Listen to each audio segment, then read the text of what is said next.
Good morning and welcome to BNC's special gavel-to-gavel coverage of justice for Ahmaud Arbery.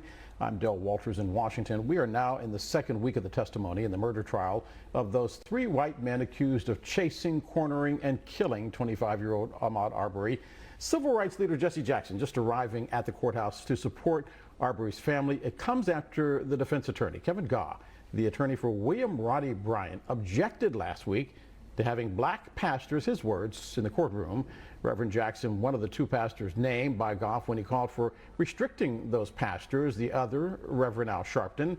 The judge saying that he did not object to someone joining the Arbery family in court as long as there were no disruptions. A large group of black pastors from around the country now planning to travel to Brunswick, Georgia this week. And last week, jurors heard from testimony from the police officers who arrived at the scene moments after the deadly shots were fired. The jury also saw that video and bloody photos from the scene. The owner of the house under construction captured video of people walking through his house under construction. He also testified. We would ask that the court, for purposes of the record, for the rest of the trial, have the sheriff or bailiffs or whoever the court direct keep track, identify and keep track of the individuals in the public gallery in the courtroom, because without it we can't make the record that we will require for appeal. No, the court's position is if somebody is in the gallery here as a member of the public, that's their right to be here, and I'm not going to track individual members of the public who come in and out of this courtroom. So let's go now to BNC's chief legal correspondent, Laura McNeal. She is with us from our mothership down in Tallahassee, Florida. Laura, this morning we saw it begin. The defendants in this case trying to separate themselves from each other. In this case, the lawyers for Roddy Bryant saying that he may have been there, but he didn't pull the trigger. Your thoughts on whether or not his attorney was successful? You know, I don't think his attorney was as successful as he had hoped. That was a really great interview. Our agent, rather, the Georgia Bureau of Investigation's agent, he was well prepared and he was really tough on cross-examination. And I think what got forth for the prosecution that was definitely a win is, although Bryant did not have a weapon on him, he still played a very key role in Arbery's death. I mean, he admitted that he turned around, as we recall from earlier testimony, and went back in pursuit of Arbery. In addition, he cornered him, as he said himself with his own testimony, with his car. And so I thought that the Georgia Bureau of Investigation agent did a great job holding up under that very tough cross-examination by the defense. And we should point out, by the way, that the defense attorney apologized for his complaint about the black pastors, but that set off a firestorm of controversy nationwide. Let's listen to some of that controversy. I think it's despicable, but you know, when they were selecting the jury, remember they selected pretty much an all-white jury, and then the judge acknowledged that that was a problem and allowed the jury to be seated anyway. So I think that particular trial is off to a bad start, just like the trial of Rittenhouse is off to a bad start as well. A year ago, we were talking about racial reckoning, and it seemed to be an enlightened period. And now we've had major setbacks. And I think that people understand that you can use race politically. It charges people up. It's a highly emotional issue. And I think it's just really sad.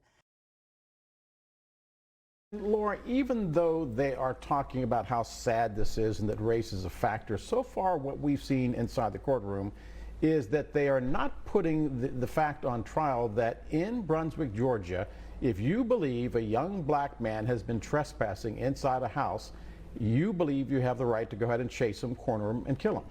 Yes, and I think that became glaringly apparent when we heard the testimony from Officer Rash, when he admitted that he actually told the homeowner, listen, if you see any more action on your video surveillance, here is Greg McMichael's phone number, reach out to him. And that was very inappropriate. And what that showed is it suggests there's a culture there in Brunswick, Georgia, where they're extending to common citizens things that should be left up to law enforcement that are currently on the force. We know that Greg McMichaels was not on law enforcement there in Brunswick at the time of this incident. And so you can imagine what else is happening there that we don't know about. And I just wonder, Dale, if they would have given that same call, meaning if it was if the tables were turned? Would they have, in a sense, deputized a person of color or a female? And so it really speaks volumes that not only do we need justice in this trial, but we also need some serious reform measures with respect to the Brunswick Police Department. I also don't want to let this go unnoticed. There is a sense, and I have been in these chases before where someone tried to run me off the road who was upset about a story I was doing. The chase to me seemed to have lasted a lifetime, but it might have only lasted a half hour. But in this case, you had people chasing him for 5 whole minutes, we now know. A vehicle is a weapon.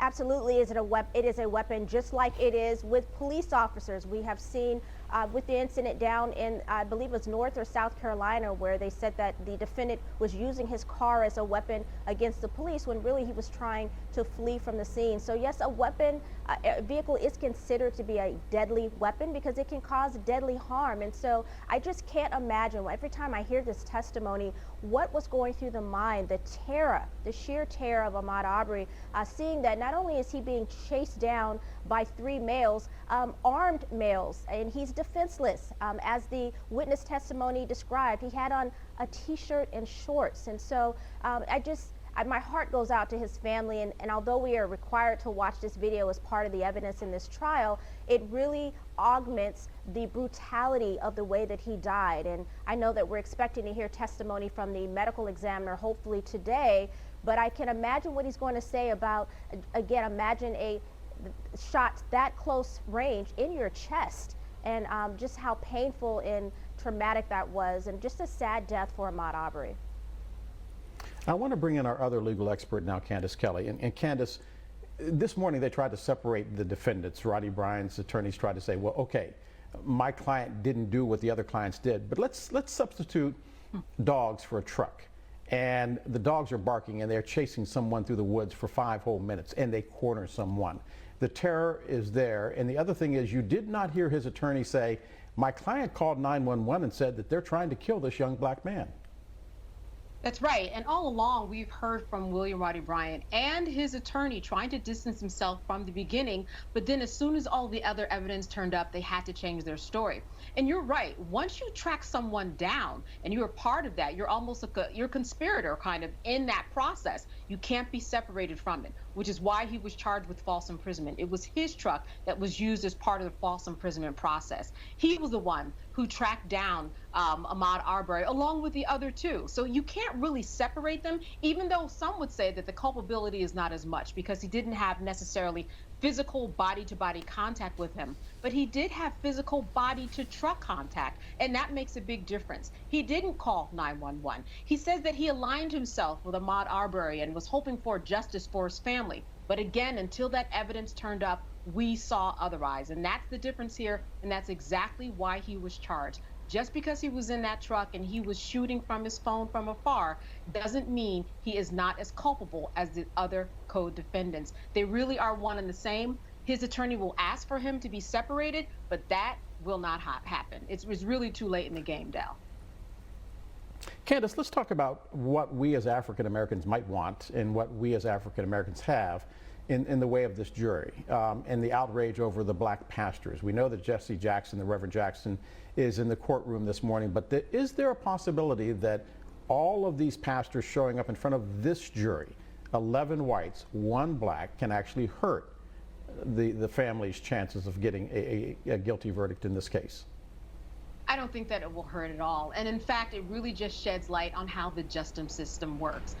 When the Constitution says we the people, Del, we are the people. We are the one who are part of the public, and this system belongs to us. We have every right, whether you are a part of the police force, whether you are a pastor, whether you're the EMS, you can come in there and in uniform or not. It doesn't matter. This is a justice system that belongs to us for accountability. And as the judge already said, no, I am not going to begin marking down and taking attendance as to who was a part of this audience and who was not. What we do know is this. We know that the attorney for the defendants, especially William Roddy Bryant, who's been talking about this, they are going to use this on appeal. That's where this information will come in handy, but not now. This is a trial that's close to being done. The judge likes to stay on schedule. And when it comes to the pastors, it is open house for them. They have a role for the pastors or a role for the family. They have a role for the reporters. They have a role for the public. It's open house. Everybody is invited. So nobody should have their rights taken away from them to see the justice system working. Laura, I'll begin with you. This case took 2 months before anyone said that what we have now been seeing was actually a crime. It raises questions now about just what is justice in Georgia. Not only in Georgia, but what is justice in America? When you look at the fact that there was such grave prosecutorial misconduct in this case, where you had a prosecutor recusing themselves, I mean, it was literally, talk about a delay in justice. It just talks about, or really augments, how important prosecutors are. You know, I often refer to them as the gatekeepers to justice. They decide who will be charged and who will not be charged often in terms of who they're going to pursue and for criminal accountability. And so what we saw in this case, as we've seen often in America when we have black defendants or black victims, we see this delay in justice. And so I think it really also reminds us of how important it is for us to have representation on all levels of our criminal justice system, especially in the judiciary, especially when dealing with prosecutors, who we vote into those positions, who are appointed to those positions. It's imperative to ensuring fairness in our process. I want to go outside now to our BNC correspondent, Drake Clark, who has been on the ground in Brunswick now since the beginning of the trial. And Drake, get your thoughts on just the laissez-faire attitude that seems to be unfolding inside the courthouse with regards to something that we see as a heinous crime. And yet it took 2 months for this case to get to court. Yeah, well, we know the backstory on why it took so long for this case to get to court. We know why it took 74 days before the defendant were actually indicted and charged with murder. And it starts with the prosecutor's office and Jackie Johnson, who has now, been charged with misconduct. We know that William, or I should say Gregory McMichael, had a history there. He was an investigator for that office, and so he used that to his advantage. And it wasn't until that video went public that all of this started to get attention, and then it moved things right along pretty quickly. But it's been a long process, as you know, for the family, first having to wait for the arrest and not knowing when this trial would happen. But now we are at this point.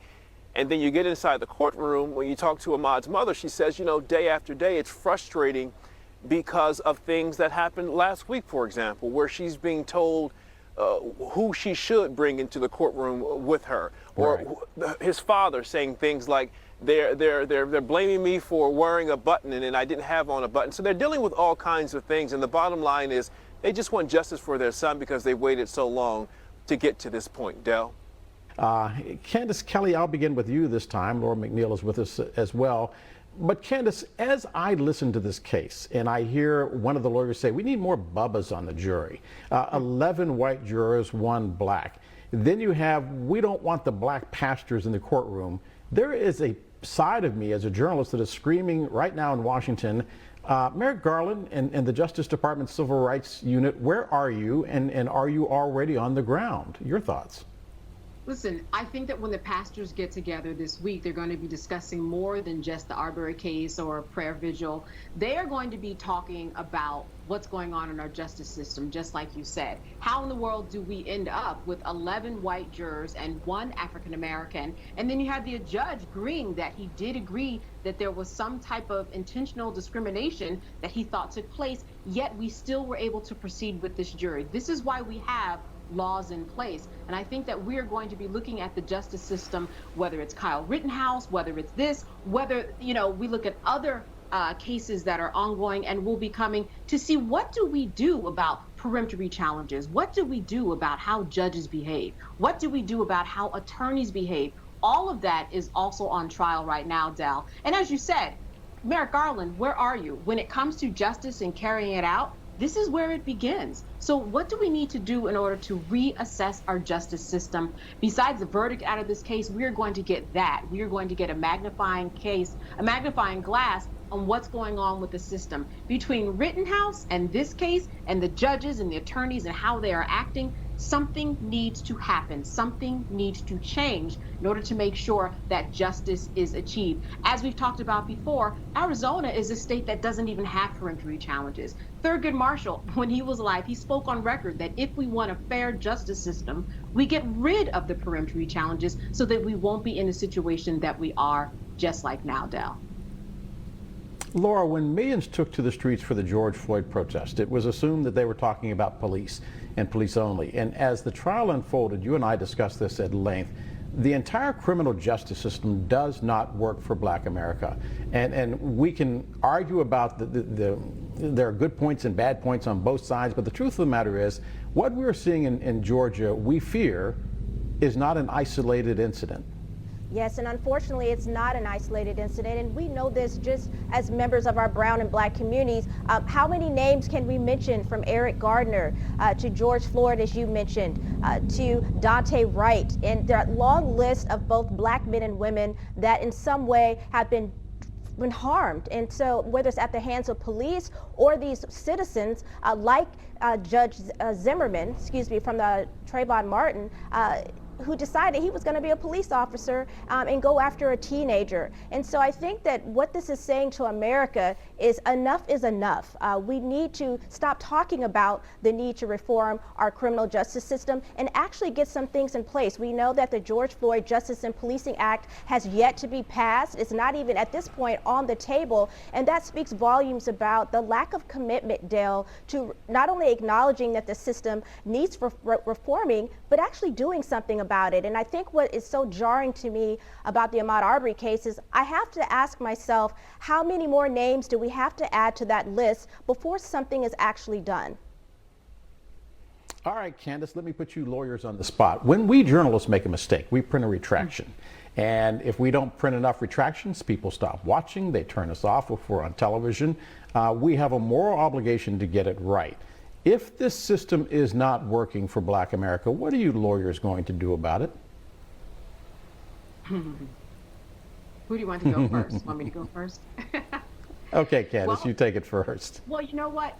First of all, you hit the ground and you start being truth tellers the way that we are doing right now on television. The second thing that you have to do is you have to get the Bar Association involved to start questioning attorneys and make sure that they're doing what they need to do in order to feel what it takes to keep their licenses. Because in order to, represent justice and make sure that justice is blind, you have to carry out certain things in order to keep your license. And in that regard, when we look at an attorney like Attorney Gough down in the Arbery case right now, I believe that the American Bar Association needs to step in and ask him about what he was doing, because the way that played out was so racially charged, and he didn't even realize it. He was actually going to make a motion in order to try to make the Bubbas and the Joe Sixpacks that you referred to early a protected race of class on a federal level. This doesn't make practical sense, and it doesn't make legal sense. It sounds like looked like he was just reaching for anything in order to try to interrupt the flow of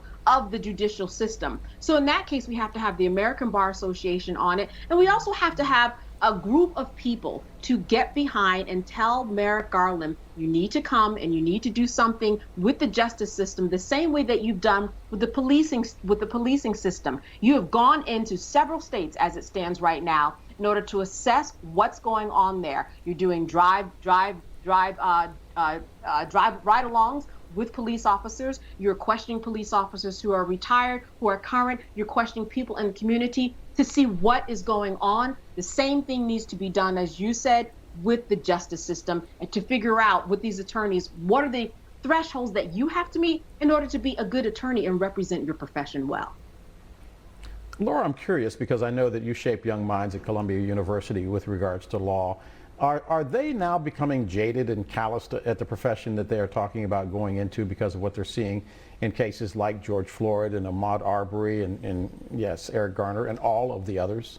you know, surprisingly, they're not becoming jaded. What they're becoming are drum majors for justice. I cannot tell you, Del, how many law students I've had come up to me and say, you know what, I wanted to go into corporate law, but after seeing what happened to Breonna Taylor, after seeing what happened to George Floyd, I want to be on the front lines, but not in terms of health care, but the legal system. I want to hold lawyers, as Candace mentioned, accountable. And so they're actually motivated, and we see more students changing their focus in law. They're wanting to make sure that they get out there in this fight and not just simply be a bystander watching. And so that has actually been very inspiring for me because, you know, I actually teach with Lanita Baker as well at the University of Louisville, who's Breonna Taylor's attorney in accordance with Ben Crump. And I remember just hearing the professors talk about what she was like as a student, and to see her now out there fighting for justice, it's really inspirational.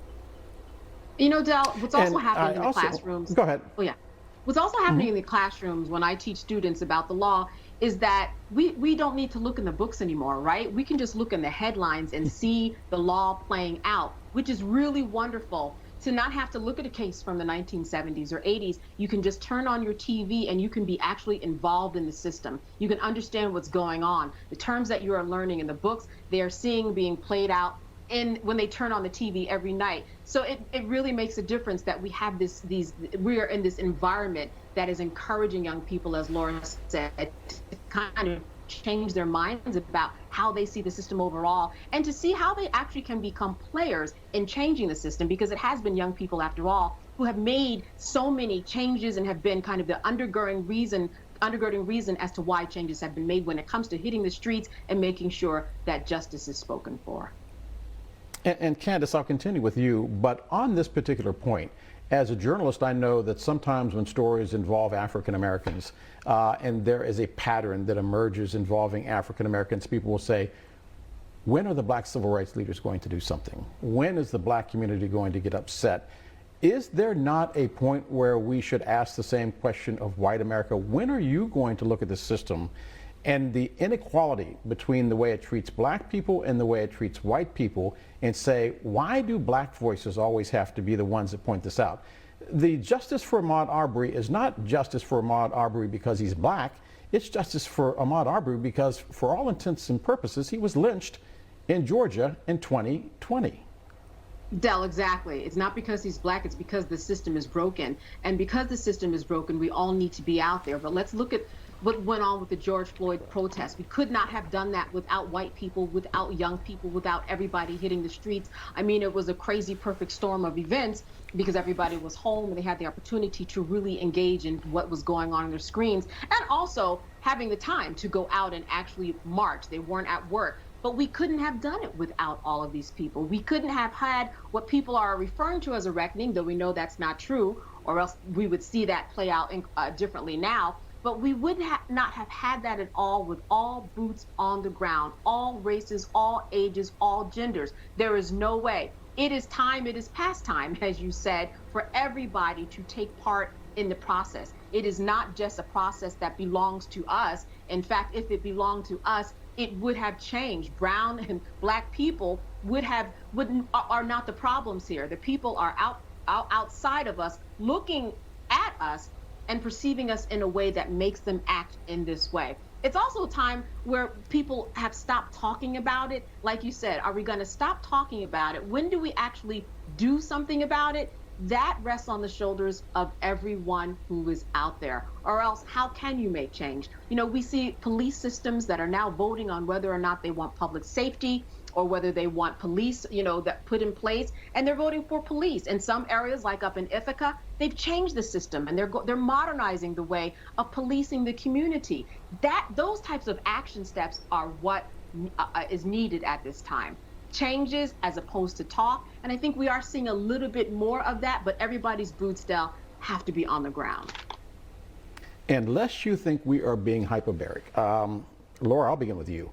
We have 3 trials taking place at the same time in this country. One of them right now in Brunswick, Georgia, with Ahmaud Arbery and the people accused of killing him. The other taking place in Kenosha, Wisconsin, where a 17-year-old kid thinks it's okay to cross state lines and then go to a riot or a protest in Kenosha, Wisconsin, because he says he wants to protect property. That protest stemmed from the police shooting of a young black man, shot him 7 times in the back, and he's paralyzed now from the waist down. Charlottesville, Virginia, following the death of Heather Heyer in the Tiki Torch March. January 6th, 6 white supremacist groups accused of storming the Capitol. This is a, what they call it, a DEFCON 4 in the civil rights arena in this nation? Yes, I think that's an understatement, Del, and really what it's showing is, that we're not in a post-racial society. It's showing that race is front and center and has been since the civil rights era. Nothing has changed to the extent that we need it to.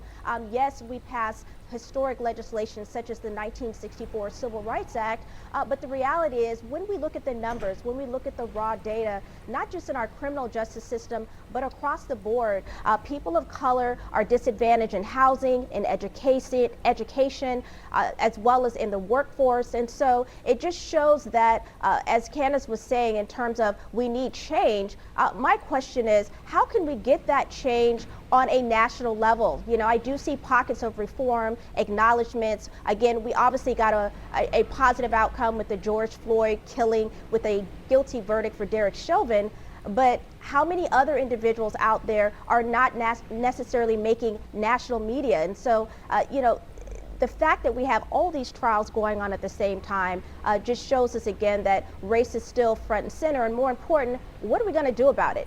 We know in the 1950s, obviously, we had allies in terms of freedom fighters, black, white, Asian, on the front grounds fighting for equality.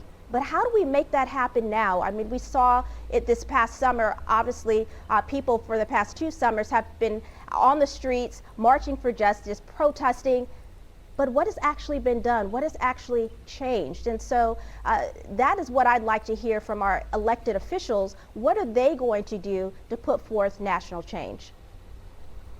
Candace, the funny thing about a democracy is that the elected officials are us. And as the democracy changes, as the demographics in this nation change, more of us will be in positions to have to decide what happens next with regards to the criminal justice system, all the way from the judges to the lawyers to the police officer who walks the beat. What do you think needs to be done? Well, listen, there's so many places to start. We've heard a lot of talk, especially with all of these trials, whether it's Floyd or Rittenhouse or Arbery, about what the role of the district attorney is. Has a lot of power, and these types of cases have shed light on the district attorney, the power in terms of what they can charge someone with. They can charge someone with a lesser crime or a higher crime. They can charge someone not at all. Some of these DAs are voted into office, so our vote matters. Some of these judges are voted into office, and I think that when it comes to justice and when it comes to looking at what we can do in order to make sure that justice happens, we have to make sure and know that our vote counts, as you said. What we have done when it comes to voting rights has been remarkable. We really have changed the system in a way and opened the door, look in Georgia, to 1 million more voters who have gone on the record since 2016, thanks to Stacey Abrams, thanks to LaTosha Brown, thanks to all of these organizations that are out there that had to come about because of the issues that were just plaguing the community. This America that we live in is a cultural fabric that is sown with racism. It is something that I think that nobody can deny. Our next steps, though, are to continue to do what we're doing. Look, in Georgia, they repealed the citizens arrest law. They were one of the last states to do it in America. In Georgia, we now have hate crimes in terms of a crime that is on record. So we are seeing little changes, but these little changes are changes that we have to continue. There's small battles in a very big war that we are still engaged in, that one verdict here and there, whether it's a guilty verdict for Chauvin, that's not going to change things. The battle continues to happen, and the battle is continuing to happen. This is why I'm really interested in seeing what these pastors have in mind on Thursday, besides just this praying for the family, which is great. But I am sure they're going to come out of that with more in terms of an agenda to figure out what's wrong with the system. As they say, praise the Lord past the ammunition. The ammunition in this case is the vote. This case touches many, many raw nerves, Laura, in America, because this was a young kid that could be any of our sons. We remember Barack Obama saying it with regards to another defendant in another case, saying, that could have been me, that could have been my son. this one hits a nerve because so many people are looky-loos. We simply go into vacant pieces of property and say, what are they building over there? Or we jog through neighborhoods that aren't our own. And yet in Brunswick, Georgia, that wound up being fatal. Yes, and I think that is right, Dale, in terms of why it hit so close to home. I personally jog, and I've been guilty of looking into construction underway in my neighborhood. I'm curious how their kitchen is designed. I've looked in there along with my neighbors, and so it's not that I'm in there to try to do any type of malicious criminal activity, but you know, when we look at all the faces, I think not just Arbery, but all the black faces that have been victims of crime lately or historically, we all see some of us in them or one of our family members, whether it's a brother or a father or a cousin. We know that we're literally one step away, one degree of separation where that could have been us. And I think that's why there's so much outrage in our brown and black communities that we keep seeing the same disturbing pattern where, as Ben Crump said, which I agree with him, he said jogging while black, driving while black. He's like, there's essentially barbecuing while black. If we're not being intimidated, harassed, or in unfortunate circumstances killed, it still shows that there's this inherent fear when we walk in our neighborhoods, when we walk in predominantly white neighborhoods, that we might be the next victim or the next name to add to that list. We are getting breaking news coming out of Kenosha, Wisconsin that I want to get to in just a moment. But first, I want to play this bite from the attorney, Jason Sheffield. He is the attorney for Travis McMichael, explaining in his words why he thinks this is not a case about race or a lynching, just people trying to stop crime in their neighborhood. Take a listen. I will tell you that the trial is going very smoothly, very well. And it appears that the evidence in this case is overwhelming about one thing and one thing in particular. This case is not about a lynching. This case is not about racism or racist motives. This is just a neighborhood and some people trying to do the best they could to stop the crime in the neighborhood. So, Candace, Kelley, it's not about a lynching. It's not about race. And yet we saw on the videotape other people going through the house, white people going through the house, young people going through the house, and they didn't call police on them. They didn't sick the trucks on them. They didn't chase them. Is it about race? Is he right or is he wrong? Oh, he's wrong. We saw kids going through the house. We saw people coming at night also. But as you said, they didn't have the same outcome as Ahmaud Arbery. What's key is that even though race hasn't been mentioned specifically, oh, you went over after this man because he was black, it is more than implied. It is like a witness in and of itself. It is a star witness the way that the video is at this time. We know that race is the underpinning and is the movement of this trial. And I think that jurors can certainly understand that without it being overtly told to them. There is no reason why this young man needed to be run down and killed the way he did, based upon the testimony that was recorded before and given months after the crime took place of the defendants. All three defendants have on separate occasions said, I'm not sure why we were going after him. And that makes a big difference because there's no way that they can look to the citizens arrest law to protect them. And that is what they're basing their case on. So Del, none of this makes sense. I mean, he sounded actually very ridiculous, but if you're a good attorney, you have to argue something. If you don't have the law on your side, if you don't have the facts on your side, you have to say something. And this was just him reaching for something. Laura, I don't know if you've seen this or not. I'm looking at the Associated Press right now that says the judge at Kyle Rittenhouse murder trial has dismissed the count of possession of a dangerous weapon by a person under the age of 18. In this case, Kyle Rittenhouse, who was 17 at the time, who takes that AR-15 across state lines from Illinois into Wisconsin and then winds up fatally shooting two people. Your thoughts on this move that seemed to be the one charge that if the jury wasn't deadlocked on the others, this would have been the one that they would have convicted him on? Yes, Del, I have to be honest, as you were just stating that, I was shocked is how I'm feeling. That is my reaction. That is the case, the one count that was pretty much a sure shot. I mean, the facts were very evident. He was a minor at the time, 17 years old, Kyle Rittenhouse.